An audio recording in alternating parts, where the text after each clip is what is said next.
Hello, everybody. Welcome to Monday Morning Must Knows. My name is Merlin Rothfeld, and here are 3 important things to pay attention to for the upcoming trading week.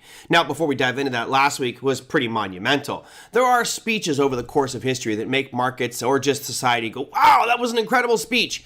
And on Wednesday, we had one of those from Jerome Powell. He said something that was very different than his normal talk track, and it was critical for the markets and the market movement. He said, "We no longer state that ongoing increases will be appropriate to quell inflation."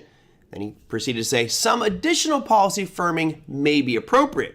Now, of course, over the past few months, he's been saying we are going to raise relatively aggressively these rates just to make sure we fight inflation. And all of a sudden, this is kind of a little bit of a backpedal. Markets thought maybe, just maybe, we would see a pause here coming up. And then, of course, later on, he said we expect Fed funds futures rate to be 5.1% by the end of the year, which means another rate increase by the end of the year. That said, what does it all mean? It means market volatility. We had a lot of that last week, some great trading opportunities or investing ones if you're looking for some bottom fishing potentially on some of these financial stocks that got beaten up because of even more banking crisis. So let's get away from that stuff for a second and dive into what's happening this week that I can tell you is going on, and that is going to be earnings. We haven't done this for 2 weeks because there has not been a lot of great earnings.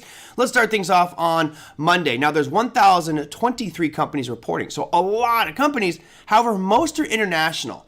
We start things off on Monday with Carnival Cruise Line. Tuesday brings you Micron Technologies, Lululemon, Walgreens Boots Alliance, McCormick & Company, and Dave & Buster's. Wednesday, you've got Paychex and Cintas. Thursday, you've got BlackBerry, and that's pretty much it. You don't have much going on. Friday is pretty much a dead zone day, so we'll just leave that one quiet. Maybe a nice peaceful Friday for a change. Now, during his speech, Jerome Powell did cite some key economic data that was driving the Fed's decision on rates, those being inflation and growth. Talking about GDP. So let's go look at some economic data here to kind of set the tone for where we're at and what's coming out this week. That economic data really starts with inflation. So let's look at the core PCE price index, which is expected to come out Friday at 8:30 a.m. Eastern time. And as you can see on this chart, the previous reading was 0.6%, slightly higher than what they expected. And of course, Jerome Powell citing that in his speech and press conference last Wednesday, really saying that this is the important metric they're looking for. Now, the number is expected to come out at, drum roll please, and bring me a red arrow if you would. There comes my red arrow. 0.4% is where they're expected it to come in at. And that is, of course, the expectation that is set. Anything above or below that could create a lot of volatility. And I'll be honest, just be careful trading at 8:30 a.m. Eastern time on Friday, period, regardless of what this number is, because there could be a lot of market volatility. Now, the good news is that comes out 1 hour before the market opens, so you shouldn't have too much to worry about if you're one of those normal equity market traders. That will already be priced into what's going on with our markets. Now, that's the inflation side of things. Of course, one of the other factors that's critical to our economy is GDP, gross domestic product. How are we growing as a country? What are we producing? Gotta be proud, America.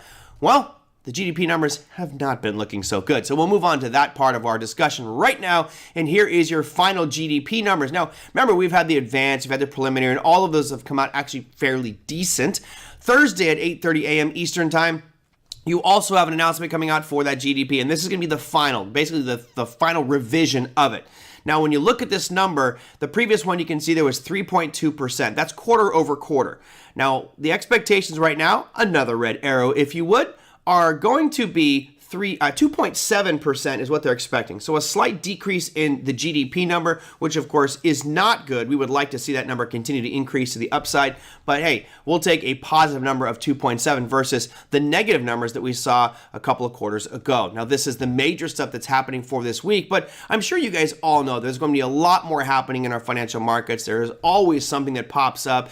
Some of those companies reporting earnings might impact the markets, but I think this week is really going to be driven by economic data. And keep your eye on any time Jerome Powell, Janet Yellen, or any really high up official starts talking about the financial markets. Could have tremendous waves. That, my friends, is your Monday Morning Must Knows. We'll see you next week.